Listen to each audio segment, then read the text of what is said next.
Вече случвало ли ви се да се събудите с усещане за тежест в тялото, сковани стави и по-ниска енергия в сравнение с преди години, дори без да сте положили никакво усилие предния ден? След 40-та година това усещане започва да става все по-често срещано и много хора вярват, че това е просто естествената цена на възрастта. Но какво ако тази представа е непълна? В някои култури, особено в Япония, мъже и жени преминават през този етап, запазвайки подвижност, лекота и самостоятелност, без да разчитат на фитнес зали или изтощителни тренировки. В това видео ще разберете как прости навици, прилагани последователно, могат да променят начина, по който тялото реагира на времето. Останете до края, защото ключът към тази промяна не се крие в крайното усилие, а в почти незабележими детайли от ежедневието. През целия си живот сме били научени да вярваме, че здравето и добрата физическа форма зависят от тежки тренировки, оборудване и режими, които трудно се поддържат.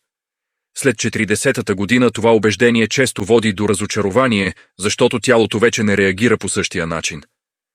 Предложението на това видео е различно. Тук фокусът не е върху представянето, естетиката или крайното усилие, а върху поддържането на подвижност, енергия и функционалност, като се уважава естественият ритъм на тялото. Вдъхновени от японските навици, ще покажем как е възможно да се грижим за здравето си без фитнес зала, без прекомерно натоварване и без износване. Идеята е проста. Тяло, което се движи добре днес, запазва своята самостоятелност утре. За да разберем защо японските навици работят толкова добре след 40-та година, е необходимо да осъзнаем какво всъщност се променя в тялото през този етап.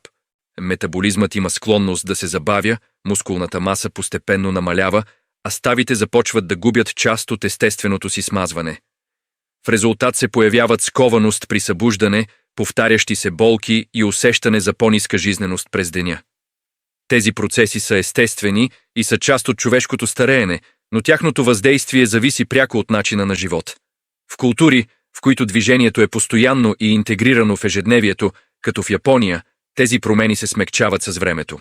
Именно в този момент много хора допускат сериозна грешка, опитвайки се да реагират по неподходящ начин на тяло, което вече функционира различно. Когато усетят първите ограничения след 40-та година, много хора се опитват да компенсират години на пренебрежение с бързи и интензивни решения. Тежки тренировки, движения с висок удар и режими, които игнорират времето за възстановяване, започват да се възприемат като единствения изход. Проблемът е, че зрелото тяло вече не реагира по същия начин и вместо напредък се появяват травми, постоянни болки и загуба на мотивация. В Япония логиката е противоположна. Тялото се третира с уважение, а фокусът е върху запазването на това, което вече функционира добре. Вместо да се насилват граници, ритъмът се адаптира, като се отдава приоритет на непрекъснатостта и приспособяването. Тази промяна в мисленето подготвя основата за първия фундаментален стълб на японския стил.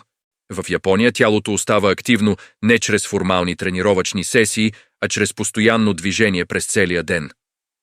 Ходенето пеша е част от ежедневието, както и изкачването на стълби, носенето на леки предмети и честата смяна на позицията. След 40-та година този тип естествено движение става съществено, защото поддържа мускулите и ставите в действие, без да претоварва организма. Ставането от пода, приклякането за да се вземе нещо, спонтанното разтягане или избягването на дълги периоди в седнало положение са прости, но изключително ефективни навици. Те стимулират кръвообращението, запазват функционалната сила и намаляват сковаността, която се появява с времето.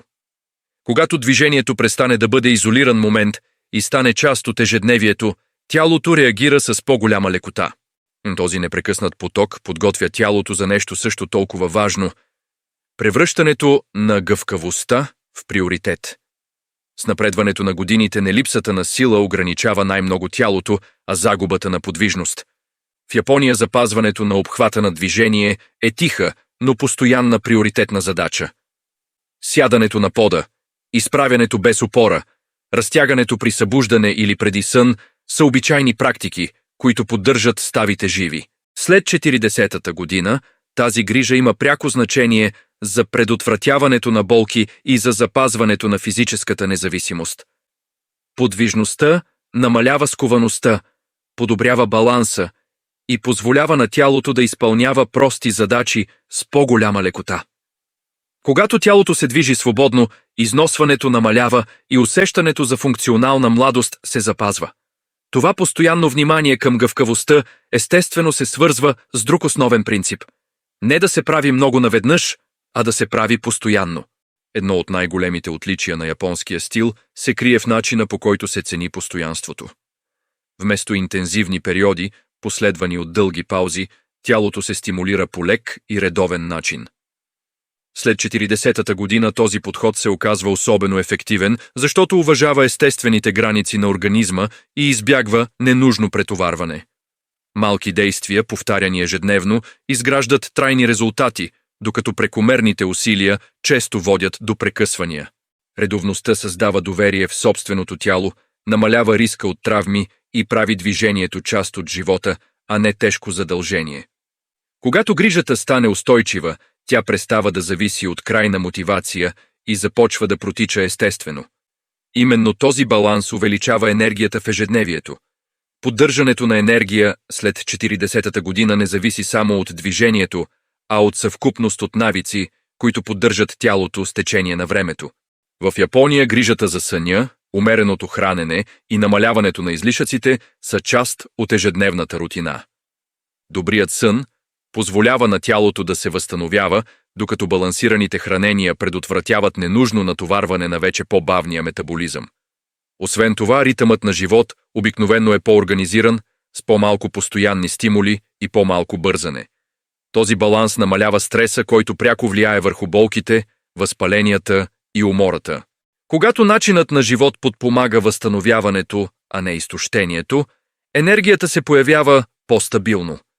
Всички тези елементи се свързват и образуват проста система, която може да бъде обобщена ясно и практично.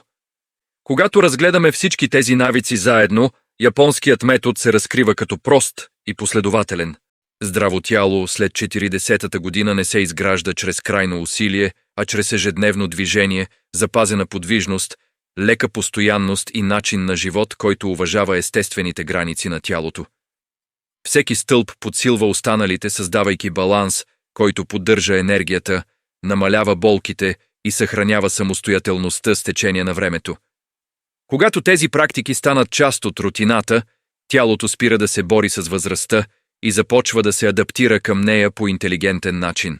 След 40-та година, грижата за тялото не е нужно да бъде постоянна битка. Японските навици показват, че малките избори, правени всеки ден, имат по-голямо въздействие от радикалните промени. Когато се уважава ритъмът на тялото, дава се приоритет на подвижността и се поддържа постоянство, е възможно да се остарява с повече лекота и по-малко ограничения. Това видео не е крайна точка, а покана за наблюдение и продължаване. Промяната започва, когато грижата престане да бъде епизодична и стане част от живота по прост, практичен и устойчив начин.